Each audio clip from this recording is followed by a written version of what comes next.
क्या आप सोच सकते हैं कि एक मामूली सी ट्रेडिंग कंपनी जिसमें कुछ 100 बड़े व्यापारी के आसपास थे, वो एक बड़े देश पे कब्जा कर सकते हैं? एक ऐसी कंपनी जिसके पास ब्रिटेन से दोगुनी बड़ी खुद की प्राइवेट आर्मी थी, जिसने सोने की चिड़िया कहे जाने वाले भारत देश को कंगाली की कगार पर लाकर खड़ा कर दिया। जिस कंपनी ने 250 सालों तक भारत को लूटा। जी, हम बात कर रहे हैं कि ईस्ट इंडिया कंपनी की कहानी शुरू होती है 31 दिसंबर सन 1600 ईस्वी को। ब्रिटेन की महारानी एलिजाबेथ प्रथम ने कुछ अंग्रेजी व्यापारियों को एशिया में व्यापार करने के लिए शाही फरमान सुनाया।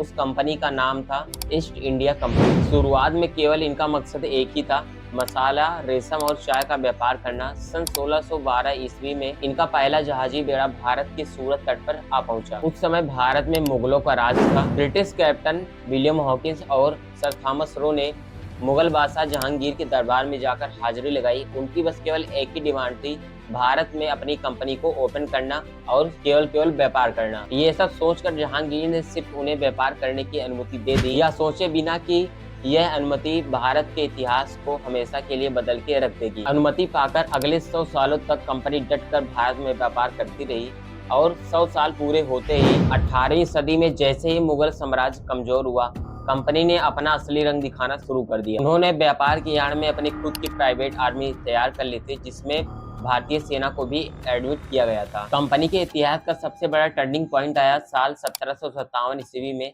जब प्लासी का युद्ध शुरू हुआ। कंपनी के चालक रॉबर्ट क्लाइव ने बंगाल के नवाब सिराजुद्दौला के सेनापति मीर जाफर को रिश्वत देकर गद्दारी करने पर राजी कर लिया। नतीजा यह निकला कि कंपनी युद्ध जीत गई और बंगाल जैसे अमीर राज्य पर उनका पूरा कब्जा हो गया। इसके बाद साल 1764 ईस्वी में बक्सर का युद्ध हुआ, जिसमें कंपनी को टैक्स वसूलने की भी ताकत मिल गई। अब कंपनी भारतीयों से ही टैक्स लेती थी और भारतीयों का सामान खरीद कर विदेशों में सेल करती थी, यानी कि भारतीयों का पैसा, भारतीयों का सामान जेब भरती थी अंग्रेजों की सिर्फ। सत्ता हाथ में आते ही कंपनी क्रूर हो गई और किसानों पर भारी टैक्स लगाया गया और किसानों से नील और अफीम की खेती करवाने के लिए मजबूर किया गया। नतीजा यह निकला कि 1770 ईस्वी में बंगाल में एक भयानक अकाल पड़ा, जिसमें करीब 1 करोड़ के आसपास लोग मारे गए।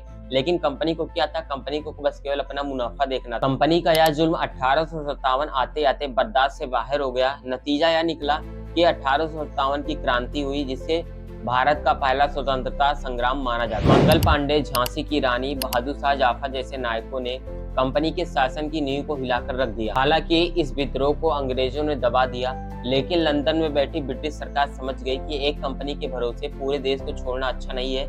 मतलब आप समझ सकते हो किस हद तक बेवकूफी ये लोग कर रहे थे कि पहले तो एक कंपनी के माध्यम से भारत को ऑपरेट किया गया, उसके बाद जब समझ गई कि कंपनी धीरे धीरे कमजोर पड़ रही है, उसके बाद जो लंदन में ब्रिटिश सरकार बैठी थी उसका पूरा कब्जा भारत पे हो गया। साल 1858 ईस्वी में ब्रिटिश संसद ने कानून पारित किया, जिसके तहत क्या हुआ था कि ईस्ट इंडिया कंपनी के हाथ में जो भारत का सत्ता था वो सीधा ब्रिटिशर्स के हाथ में चला गया।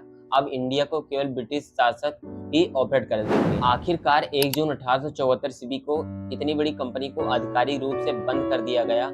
अब इतिहास की इतनी बड़ी कंपनी का अंत हो चुका था। लेकिन कुछ लोग अब जानना चाहते हैं कि इस टाइम ये कंपनी कहाँ पे है, क्या ये भारत में ही है? तो मैं आपको बता दूं, साल 2005 में एक भारतीय मूल के बिजनेसमैन संजीव मेहता ने इस कंपनी के बचे खुचे शेयर्स और लोगों को भी खरीद लिया। जी हाँ, जिस कंपनी ने भारत पर राज किया था, आज उसका मालिक एक हिंदुस्तानी है, यानी एक इंडियन है। संजीव मेहता ने इस कंपनी को एक नए सिरे से बिल्कुल अच्छे तरीके से फिर से जिंदा कर दिए। तो ईस्ट इंडिया कंपनी का इतिहास हमें क्या सिखाता है कि समय का चक्र ऐसे घूमता है कि जो कंपनी भारत में एक समय पे राज करने आई थी, आज वह भारतीयों के हाथ में ही रह गई। अब आप ये बताना कि आपको ईस्ट इंडिया कंपनी की ये जर्नी कैसे लगी?